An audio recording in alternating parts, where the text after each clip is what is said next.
This video is going to focus on most of these buttons up here.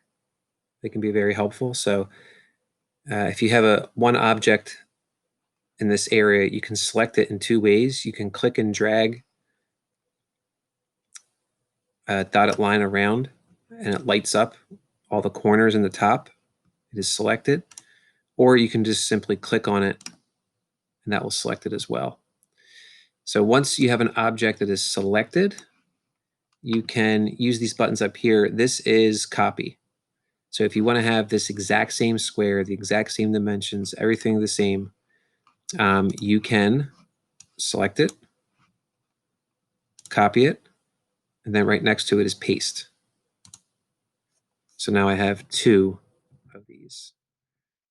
I'm moving this around on my keypad with the arrow keys in the bottom right-hand corner. So it's an easy way. You can also select, if you have two things joined together or next to each other, you can copy and paste two things at a time, three things at a time, whatever it might be. It helps to be able to clone things like that. There's also different ways to do it. If you select something, you can do it right on your keypad. It tells you right here. It says Control C and then Control V.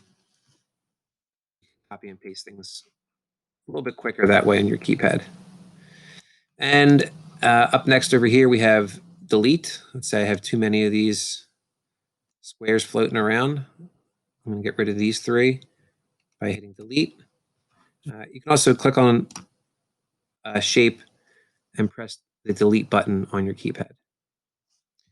You may think to yourself at some point, I really, I wish I can go back in time to when I had all those squares. That was what I really wanted. And that's where this little button comes into play. Undo. So you can go back in time. It actually saves a lot of your movements. I think it might save like over 20 steps, maybe even like 40. So here I am all the way back to the beginning of today. You can also redo. And on the keyboard, there's two ways to do it. You can do Control Z or Control and Y on your keyboard. Might go a little bit faster that way. All right, this button here is for duplicate. Duplicate's a little bit more complex. We don't need it right now. I'll save that for a different video.